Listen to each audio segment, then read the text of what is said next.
BBMP ಚುನಾವಣೆಯಲ್ಲಿ ಗೆದ್ದೋರು ಯಾರು ಸೋತೋರು ಯಾರು? ಬಿಬಿಎಂಪಿಯ ಬೆಂಕಿಗೆ ಕೈ ಹಾಕಿ ಕೈ ಸುಟ್ಕೊಂಡವರು ಯಾರು?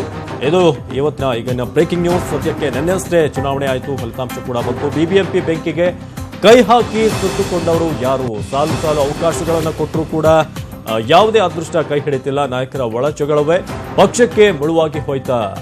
ಬೆಂಗಳೂರಿನ ಜಗಳ ದೊಡ್ಡದಾಗಿ ದಿಲ್ಲಿವರೆಗೂ ಕೂಡ ಇದೀಗ ತಲುಪುತ್ತಾ ಅನ್ನೋ ವಿಚಾರ. ಸಾಲು ಸಾಲು ಅವಕಾಶವನ್ನು ಕೊಟ್ಟರು ಕೂಡ ಬಿಜೆಪಿ ವಲಯದಲ್ಲಿ ಈ ರೀತಿಯಾದಂತಹ ಒಂದು ಪರಿಸ್ಥಿತಿ ಇದೆ. ಬಿಬಿಎಂಪಿ ಗದ್ದುಗೆ ಏರೋದಕ್ಕೆ ಬಿಜೆಪಿ ಮಾಸ್ಟರ್ ಪ್ಲಾನ್ ಅನ್ನ ಮಾಡಿತ್ತು. ಆರ್ ಅಶೋಕ್, ಸತೀಶ್ ರೆಡ್ಡಿ, ಪದ್ಮನಾಭ ರೆಡ್ಡಿ ನೇತೃತ್ವ ಇತ್ತು ಇದಕ್ಕೆ. ಇಬ್ಬರು ಪಕ್ಷೇತರರು, ಓರ್ವ ಜೆಡಿಎಸ್ನ ಕಾರ್ಪೊರೇಟರ್ ಹೈಜಾಕ್ ಆಗಿದ್ರು. ಆದರೂ ಕೂಡ ಕೊನೆ ಕ್ಷಣದಲ್ಲಿ ಅವರು ಕೂಡ ಕೈಕೊಟ್ರು. 2 ದಿನಗಳ ಕಾಲ ಹಗಲಿರುಳು ಶ್ರಮ ಹಾಕಿದ್ರು ನಾಯಕರು. ಅಶೋಕ್ ಸಾಮರ್ಥ್ಯವನ್ನ ಪ್ರದರ್ಶನ ಮಾಡೋದಕ್ಕೆ ಒಂದು ಸೂಕ್ತವಾದಂತಹ ವೇದಿಕೆ ಸಿಕ್ಕಿತ್ತು.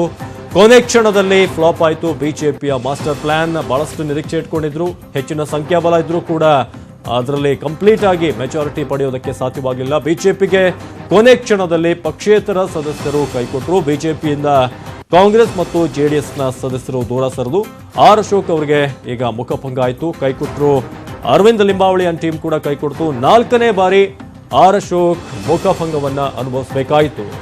ಬಿಜೆಪಿಗೆ ಕೊನೆ ಕ್ಷಣದಲ್ಲಿ ಎಲ್ಲರೂ ಕೂಡ ಏನು ಆ ಒಂದು ಪಕ್ಷೇತರ ಸದಸ್ಯರ ಜೊತೆಗೆ ಕಾಂಗ್ರೆಸ್ ಮತ್ತು ಜೆಡಿಎಸ್ನ ಸದಸ್ಯರು ಕೂಡ ಕೈಕೊಟ್ಟರು. ಆರ್ ಅಶೋಕ್, ಅರವಿಂದ್ ಲಿಂಬಾವಳಿ ಗುದ್ದಾಟವೇ ಈ ಒಂದು ಸೋಲಿಗೆ ಕಾರಣ. ಅಶೋಕ್, ಅರವಿಂದ್ ಬಣಗಳ ಕಾರ್ಪೊರೇಟರ್ಗಳಲ್ಲಿ ವೈಮನಸ್ಸಿತ್ತು ಅನ್ನೋ ಒಂದು ಮಾತುಗಳು ಕೂಡ ಇದೀಗ ಬಿಜೆಪಿಯ ಇಂಟರ್ನಲ್ ವಿಚಾರದಲ್ಲಿ ಗೊತ್ತಾಗ್ತಿದೆ. ಆರ್ ಅಶೋಕ್ ಅವರಿಗೆ ಒಂದು ಜವಾಬ್ದಾರಿಯನ್ನು ಹೊರಿಸಲಾಗಿತ್ತು.